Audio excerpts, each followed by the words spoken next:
Hello YouTube, this is an Ace Special. Today I'm going to show you the basics of flight sims for those that want to get into them. If you're new to flight sims and want to see what the fuss is all about, I'm going to show you how to learn the basics and be able to get off the ground and into the air. Specifically, I'm going to cover what sort of what you should look for in joysticks, what would be good joysticks for starters, what would be good flight simulators for starters, as well as what flight simulators there are in general. And finally, I'm going to top it off with some basics in operating an aircraft and in basic maneuvers. So about the controller, when you look for a controller, first of all, you pretty much need controllers for flight sims. They make all the difference, and the things you'll be looking for in a controller are the controller has to be able to do four things. You have to look for four things for a starter controller. First of all, you have to make sure it controls pitch, which is up and down like this, roll, which is side to side like so, and then yaw, which you actually have to twist the controller it twists at the base, so you can twist to go left, twist to go right. And of course, there is the throttle, which might sound like an obvious thing, but trust me, this is a big thing that you have to have for these.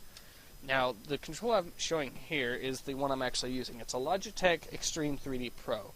It's actually been called the go-to controller for beginners for flight sims. It's got the basics of what you need. It might not have a lot of features that it might not have a few features that more hardcore enthusiasts may want, such as rudder pedals or force feedback. But it does have the basics down. It has everything you need to get into the air. Yeah, I should also mention that this controller is available at your local Best Buy or equivalent, and you can actually pick it up for about 30 to 40 bucks. I was actually able to pick mine up on sale for about 20. So it's the go-to controller if you want to jump right in. This one I haven't really tried, but I've heard good things about. This is the Thrustmaster T 16000M. This one is supposed to have a lot better control, be a lot more sensitive, which is good for combat flight simulators and things like that. It does have a trade-off, however, in that it's less available and a little bit more expensive. You can expect to pay 40 to 50 bucks, and you're pretty much going to have to go online to pick this one up. This one I have had the misfortune of actually using. This is the Satex Cyborg X. On the surface, it looks like it would be a perfect thing for beginner pilots. I mean, aside from all the basics, you also have this right here, which controls trim, and this the throttle here unlocks to be two throttles, which you can use the other one as a mixture. Unfortunately, the control system on this is shot all to hell, especially the yaw, which usually malfunctions rather early on and is very, very unsensitive and very clunky to use. Before I go into flight sims, I did want to mention this. This is some of you on the forums have probably heard about Track IR and don't know what it is. Well, this is what Track IR looks like. What it is, it's a motion detection system that keeps track of where the player's head is, where they're looking around and all that. And it allows you to look around inside the cockpit using your head. It's a motion control. It's actually a pretty successful motion control system that's been around for a while. There is a downside, however, which is why which is why a new pilot won't necessarily need it, and that is cost. Track IR4 will set you back about 100 bucks. Track IR5 which is the newest, by the way, will set you back 150. So it's an expensive system, and while it does help, it's not really necessary for a new pilot. You can actually use the mouse to look around in a lot of games, in a lot of flight sims also. But going to flight sims, though, there's actually 5 kinds of flight sims in terms of what there are. There's this kind, which is the civilian flight sim. Microsoft Flight Simulator X is the poster child of civilian flight sims. X-Plane is pretty good also, but this is the go-to one. It's pretty convenient for new pilots, and because you won't be doing a lot of advanced maneuvers like air-to-air combat, it's actually you won't. It's actually fairly easy to learn how to fly in these. Comparative to Microsoft Flight Simulator X and the civilian flight sims, the rest of the flight simulators that you'll be looking at are military flight sims or combat sims. The first type I should mention is the dogfighting style, which IL-2 Sturmovik is the quintessential poster child of classic dogfighter flight sims these days. These focus on maneuvering, air-to-air combat, of course. They're all about using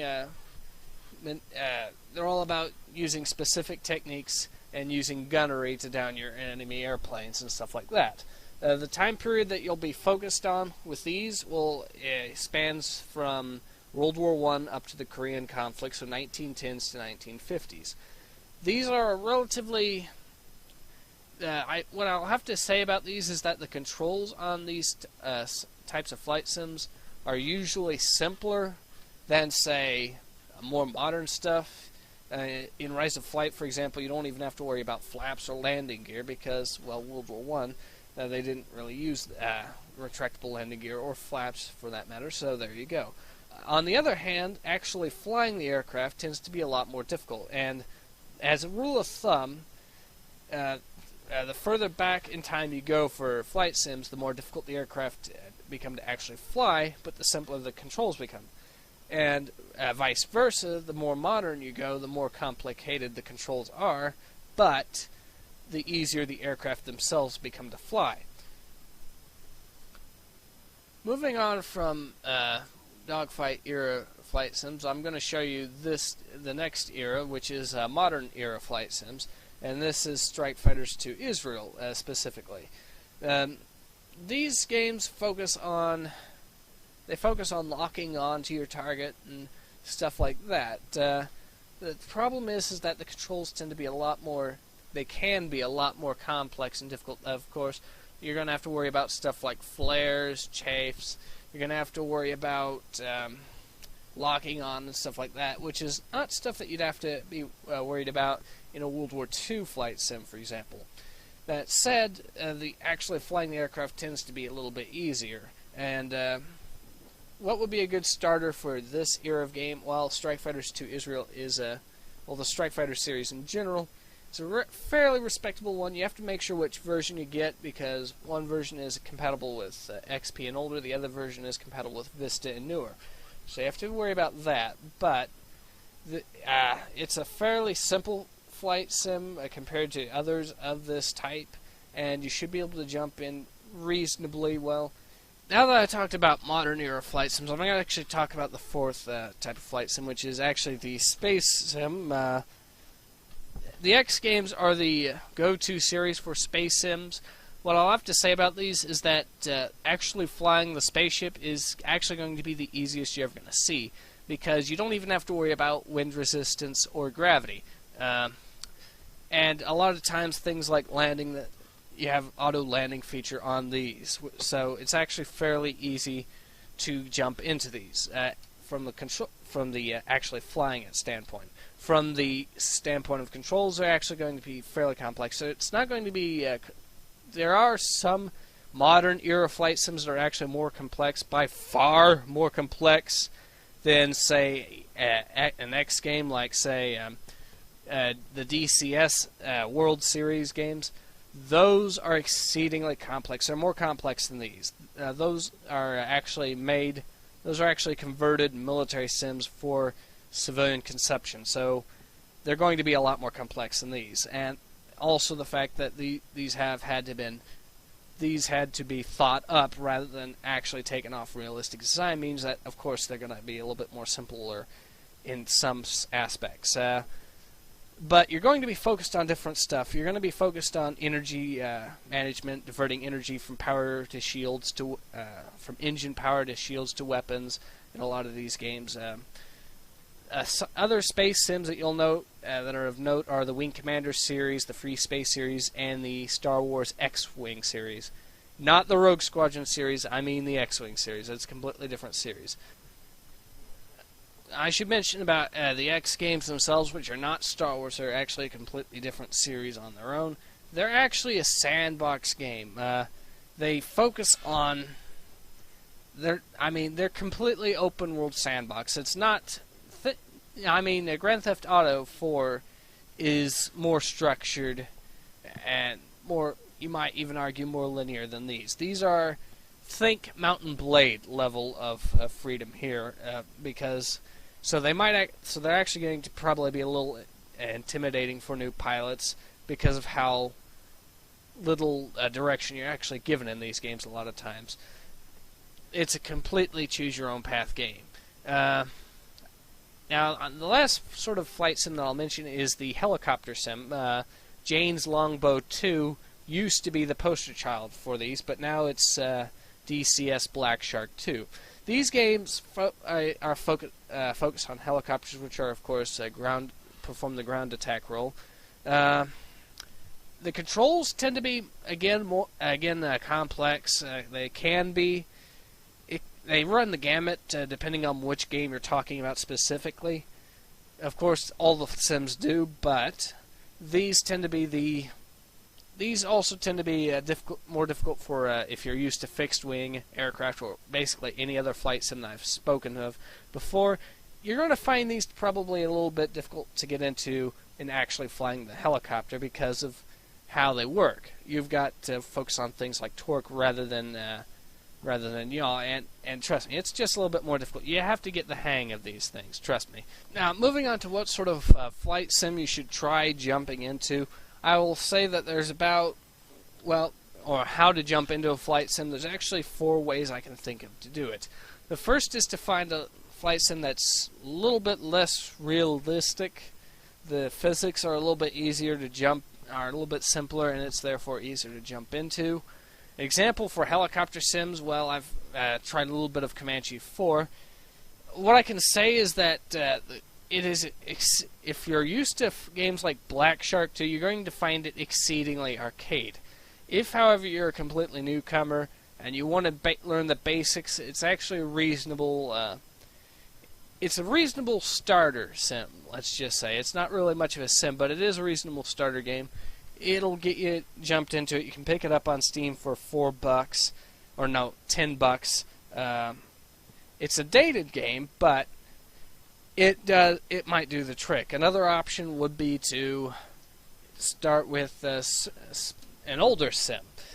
For example, if you're going to do space sims, an older sim might be Wing Commander 4, or if you're going to go for dogfighting sims, the Red Baron series might be an option also. The thing with these games, again, the flight models for that era are almost always going to be simpler, but it comes with a trade-off, which I'll show you very quickly. This is what the original Red Baron game looks like. It came out in 1990, so obviously the graphics and the sound are going to be exceedingly dated. And you can actually pick both of those games up on GOG.com if you want. They're an option to start. It's not exactly the best option, but there you go. The third option would be to jump into the civilian flight sim games first, even if you don't plan on making those your main go-to games, because those are specifically made for people that are new to flight sims, getting them into the basics and getting them into the air. They have pretty good tutorials, especially Flight Simulator X has a pretty good tutorial. It shows you the basics on pretty much every little branch of flight branch that you want in the civilian flight sim market. And the tasks you'll be asked to perform are not really that demanding on actually handling the airplane. The last option I'm actually going to talk about here is actually going to be is to simply turn down the realism setting, which you can actually do with pretty much any flight sim. It's designed specifically to make it so easier for a newcomer to ease them in, basically, and stuff like that. It's pretty effective. You can actually do a lot of things with these. For example, here I can actually make myself invulnerable by ignoring crashes and damage, or I can have it detect it and click certain things on and off. Basically, this is it's like I said, it's designed to ease new pilots in.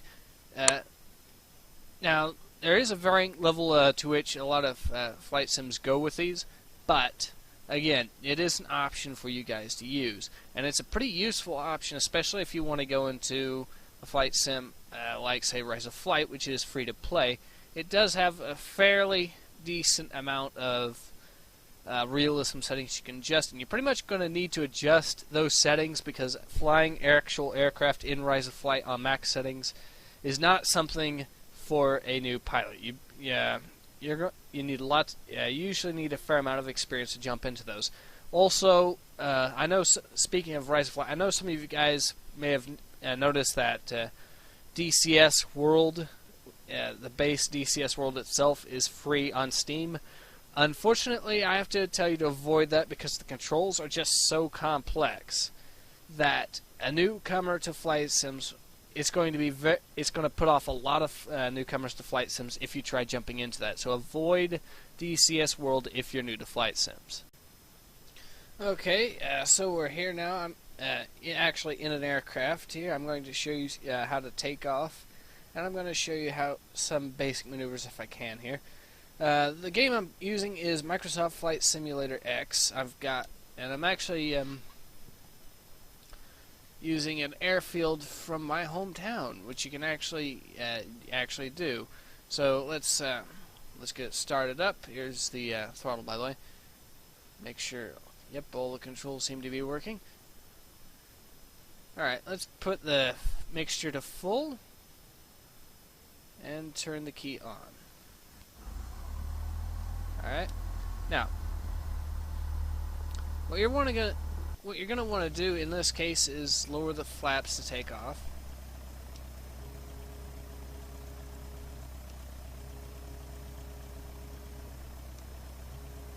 This is landing flaps. We'll do takeoff, which I believe is... There we go. That should be takeoff flaps there. Now, we're going to take off, release the brake, and apply throttle.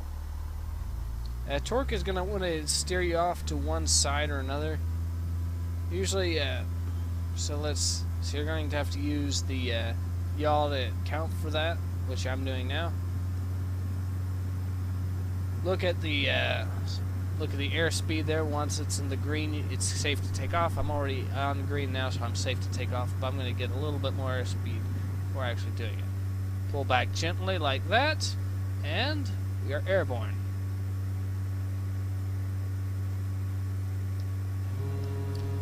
Raise the flaps, gain some altitude.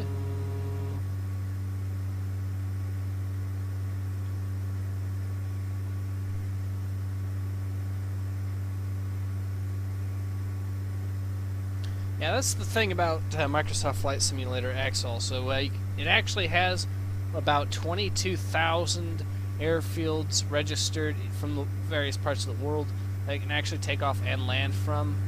There's actually 4 airfields that are registered in the game from my hometown. I know about 2. I don't know where the other 2 are though. So the fact that this game actually knows something about my hometown that I don't is actually pretty interesting in its own little right. Alright, so I'm going to... now, if possible, once I gain enough altitude, I'll try to show you some basic maneuvers. I'll need some speed also for this. But yeah, so we're in the air here, and as you can see, actually flying the aircraft itself is not... you see, I've actually probably had some experience with it. In fact, I've been playing flight sims since the 90s, of course. So here we are.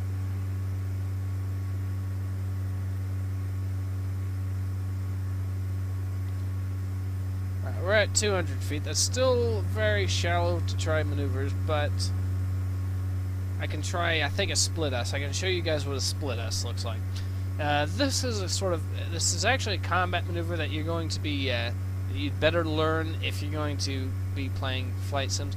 Now, a lot of times when they show it in the manual or in flights, some sort of manual for flight, it'll basically show the aircraft doing this. This is actually a pretty accurate representation of what the scissors does look like. Usually, though, you put a bit more bank into it, and then you turn the other way to put more bank into it that way also. And what it does, if someone is tailing you, it'll throw them off, and it'll be difficult for them to hit you. It's a very useful technique. It's one of the basics that you'd better learn fairly quickly in flight sims. Now, a lot of times you'll actually bleed away a lot of speed when you do this, or altitude, one or the other. Another maneuver you want to learn, which is actually fairly simple, fairly basic, is the combat turn. Now, what you do is you dip the wing down like this, you put it into a climb, roll over a little bit, and you make your turn like that. And that will give you some altitude, and it'll give you a good attack position. It's a very basic maneuver again, but it is a very useful one indeed. Alright, now I don't know if I'm high enough for split out. I don't think I am, because I'm only 300 feet in the air. I could probably get away with showing you it if I did it just right. So what I'm going to do, I'm going to lower the throttle almost nil. I'll show you the split S, or try. Okay, so we flip her upside down.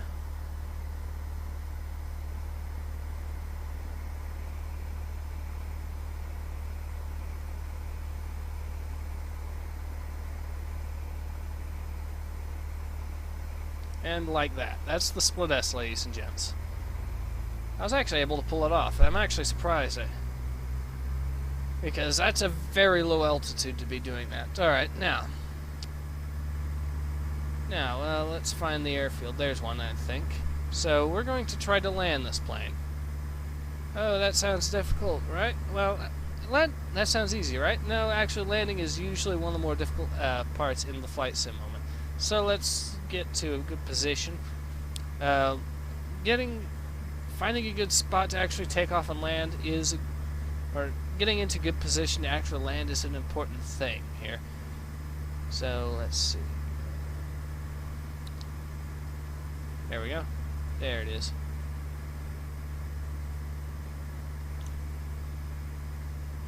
Now, if it's absolutely necessary in a lot of sims, especially for the older style stuff, you can land out.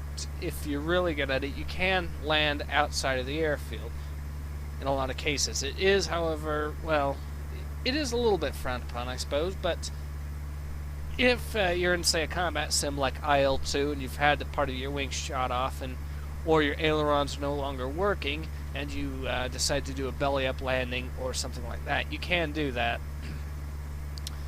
It's just, a lot of times the aircraft will end up damaged because of the uneven terrain that you're used to, that you're going to be landing in. So, let's lower the flaps to landing position.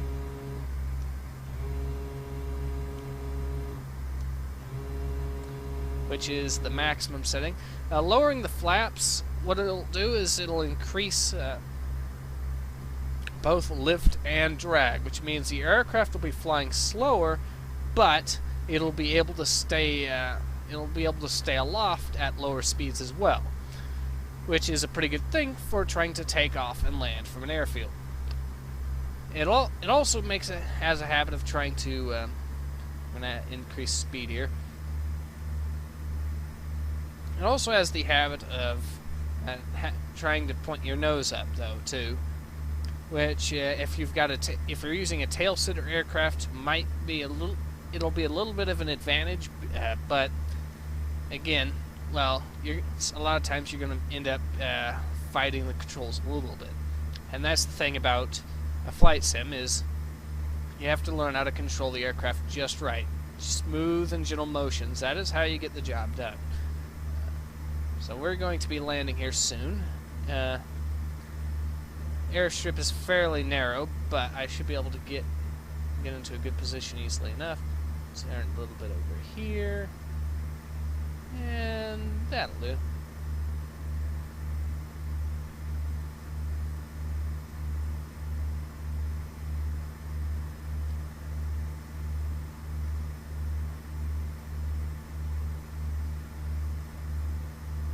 Alright. By the way, avoid if you're going to say try IL-2, avoid stuff like trying to take off and land from an aircraft carrier. That is the most difficult thing you will ever do in aviation, period. Second most difficult is air-to-air combat itself or dogfighting, but actually landing on a carrier is more difficult. Hands down, more difficult, especially at night, especially if things are, especially in bad weather also. Now set her down easy.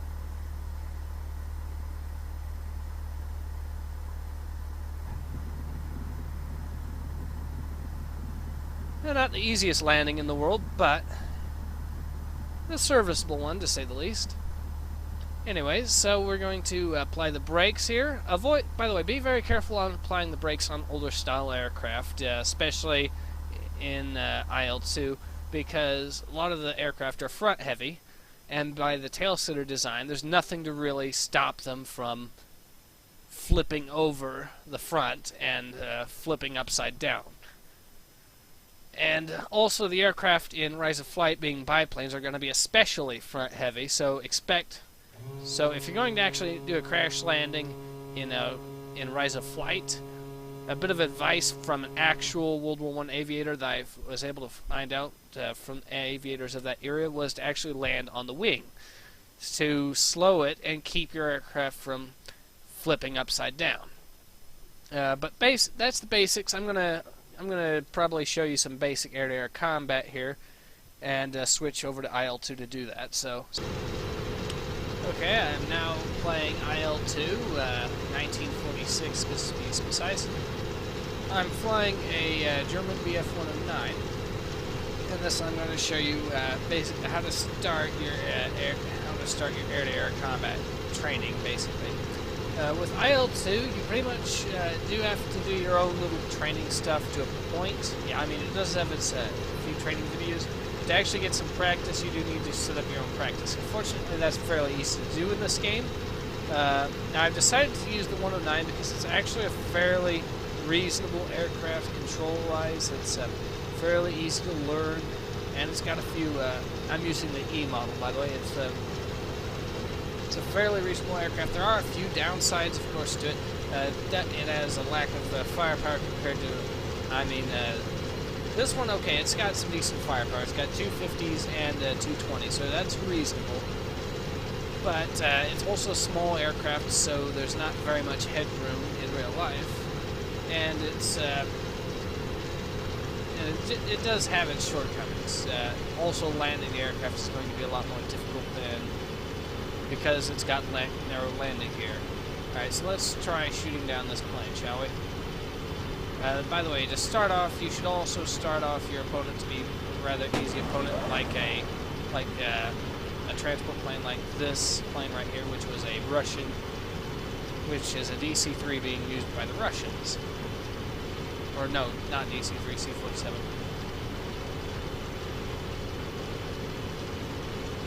Now, another tip on air-to-air combat is to always keep an eye on where your opponent is. And that's another disadvantage with this, is because of the bars, the way the cockpit is designed, it can be a little bit difficult to keep track of. But we already have him, one of his engines smoking. It's probably not going to even work. So let's get into a position to attack.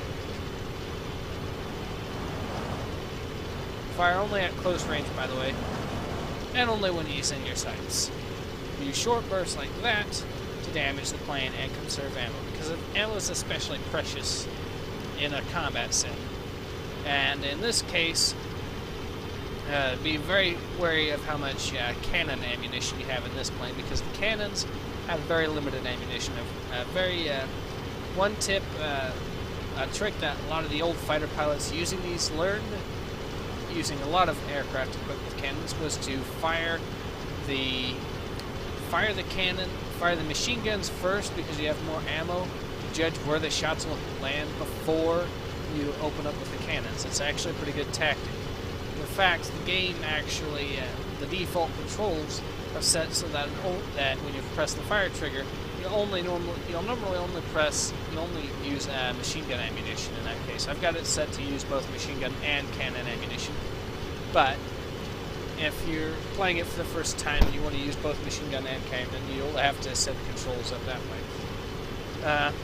Again, though, you'll want to start off with an easy aircraft to shoot down like this. I usually open up on them at around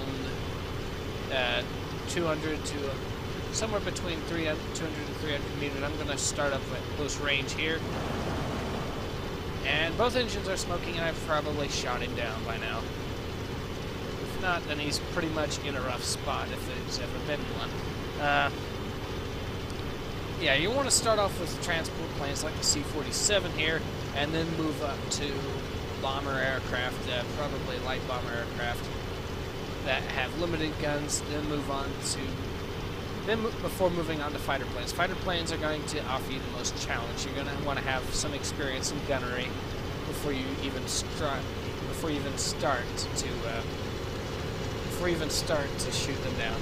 So we're going to get into another attack positioning again here. And I've set him up pretty well for a kill shot, so I'm going to get close enough to him. I'm going to speed up time a little bit. You can actually speed up time in a lot of these games.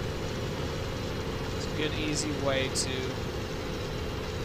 speed things up, although the controls are a lot more sensitive when you do this, though, so you want to be careful about that.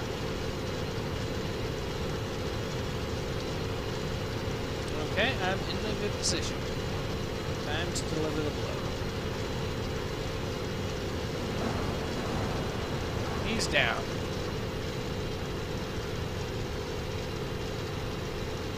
But yeah, you learn from these planes how to fly, and you'll be able to shoot down. And you'll learn from these, and with experience, you'll be able to down enemy planes fairly easily enough. A final note before I leave: avoid the multiplayer if you're new to flight sims. The guys that are on multiplayer have a very specialized set of skills that make them a nightmare for people like you. Trust me. If you go into flight sim, if you go into multiplayer, most of the guys there have probably a decade of experience under their belts of flight sims in general. And they've had probably a few years alone with this game alone. You can actually pick up IL-2, by the way, for about $10 on both Steam and GOG. So it's not difficult to find. It's not difficult to pick up if you're going for finding an online copy of it. And it's 1946, so it's got all the expansions plus the base game. 200 aircraft, ladies and gentlemen. That's quite a lot of aircraft to jump into. And if you play with mods, you're going to run into a whole ton more, which I, of course, do. But that's pretty much everything that needs to be covered if you want to jump into flight sims. IL-2 is a pretty good flight sim for a beginner. It's not the perfect. It does have some. It has its shortcomings, of course. The way they do the training is, well, you do need. It's a game that basically expects you to practice on your own first. And in addition to that, expect it to be I would say Rise of Flight can be a reasonable one if you play it just right, and if you turn the realism settings down, it can work.